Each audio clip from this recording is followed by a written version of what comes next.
हम नफ़रत के ख़िलाफ़ या नफ़रत के माहौल में मोहब्बत की बात बार बार कर रहे थे। तो मोहब्बत जो है उसका एक सेंट्रल थीम था। यह भारत जोड़ो न्याय यात्रा है, तो इसका जो सेंट्रल थीम है वो न्याय है। और ऐसा लगता है कि जब आप न्याय की बात करते हैं तो कहीं ना कहीं जस्टिस समाज में ज़्यादा से ज़्यादा बड़े से बड़े तबके को जो है इसकी ज़रूरत पड़ती है। हमारा मानना है कि इस भारत जोड़ो न्याय यात्रा ने भारतीय राजनीति में अभी ही एक बात जो पुनर्स्थापित की है वो ये है कि जब नागरिकों को लाभार्थी बनाया जा रहा है, मतलब हम सिटीजन से जो है बेनिफिशियरी बनते जा रहे हैं, उस दौर में जस्टिस को पॉलिटिक्स के सेंटर में लेकर के आना ये अपने आप में एक बड़ी बात है। कांग्रेस पार्टी जो है न्याय को भारतीय संविधान के एक सेंट्रल थीम के रूप में जो है सामने लेकर के आई।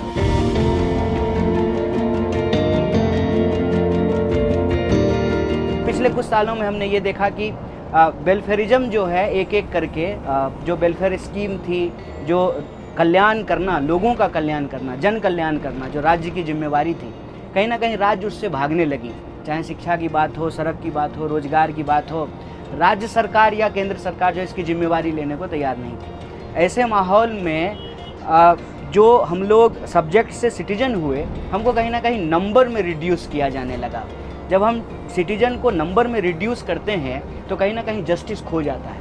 अगर हम भारत के 140 करोड़ लोगों को देखें और इनको हम देखें कि जेंडर के आधार पे, एज के आधार पे, पेशे के आधार पे, प्रोफेशन के आधार पे 5 महत्वपूर्ण तबके हैं जो इस देश की अर्थव्यवस्था के, समाज के और राजनीति के रीढ़ हैं।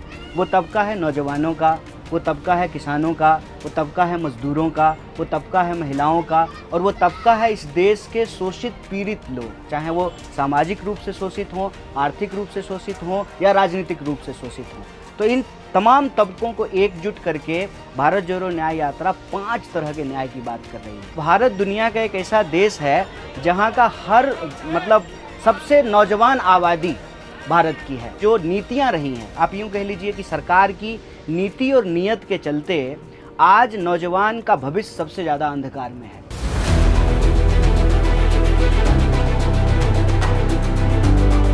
अक्सर यह प्रश्न पूछा जा रहा है कि आपकी सरकार आएगी तो आप कैसे जॉब दे देंगे, क्योंकि एआई की बात हो रही है, हम एडवांस टेक्नोलॉजी में चले गए हैं, कंप्यूटर है, मोबाइल है, इलेक्ट्रॉनिक रेवोल्यूशन हो रहा है। ऐसे में आप जॉब देंगे कैसे?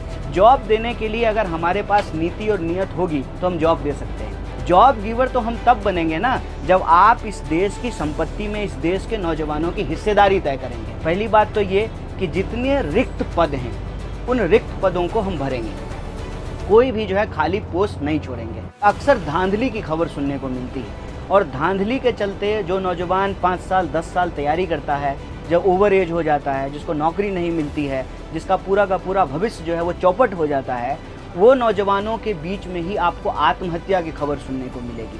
और अभी पिछले कुछ सालों में ये हुआ है कि किसान और नौजवान बराबर मात्रा में आत्महत्या कर रहे हैं। जो कंट्री का ओवरऑल इकोनॉमी है, जो इनकम है, जैसे बार बार सरकार कहती है कि हम 5 ट्रिलियन की इकोनॉमी बना लेंगे, 5 ट्रिलियन की इकोनॉमी बना लेंगे, बहुत अच्छी बात है, लेकिन ऐसा कैसे हो रहा है कि देश के साधारण लोग गरीब हो रहे हैं और 1-2 लोग जो हैं वो दुनिया के सबसे अमीर लोग बनते जा रहे हैं। तो ये जो डिस्पैरिटी है, इस डिस्पैरिटी को बैलेंस करना बहुत ज़रूरी है। जो टोटल वेल्थ है नेशन का, जो टोटल इनकम है नेशन का, उसमें से एक हिस्सा जो है यूनिवर्सल इनकम के तौर पे, बेसिक इनकम के तौर पे आपको नौजवानों को देना पड़ेगा। लोगों की अगर परचेजिंग पावर नहीं बढ़ेगी तो कंजम्पशन कैसे बढ़ेगा? कंजम्पशन नहीं बढ़ेगा तो प्रोडक्शन नहीं बढ़ेगा, प्रोडक्शन नहीं बढ़ेगा तो ओवरऑल जीडीपी ग्रोथ कैसे होगा? कांग्रेस पार्टी ने इस देश में देश के लोगों के लिए पब्लिक सेक्टर बनाई। आज की जो सरकार है वो इस देश में अपने दोस्त के लिए फ्रेंड सेक्टर बना रही है। वो पब्लिक सेक्टर को फ्रेंड सेक्टर में कन्वर्ट कर रही है। पब्लिक सेक्टर को आप फ्रेंड सेक्टर में कन्वर्ट करेंगे तो जॉब नहीं मिलेगा। और इकॉनमी को अगर हमको मजबूत करना है तो हमको हमेशा यह बात ध्यान रखना पड़ेगा कि किसी भी देश की राजनीति तब मजबूत होती है जब पॉलिटिकल स्ट्रक्चर का डेमोक्रेटाइजेशन होता है। तो जैसे पॉलिटिकल स्ट्रक्चर का डेमोक्रेटाइजेशन जरूरी है पॉलिटिकल मजबूती के लिए, उसी तरह से इकोनॉमिक मजबूती के लिए इकोनॉमिक स्ट्रक्चर का डेमोक्रेटाइजेशन जरूरी होता है। इनकम का एक शेयर वो सब तबके को मिलना चाहिए। अब जैसे मैं आपको एक उदाहरण देता हूँ कि लाखों करोड़ कर्जा आप माफ़ करते हैं, अपने जो है दोस्तों का, तो आप किसानों का कर्जा क्यों नहीं माफ़ कर सकते?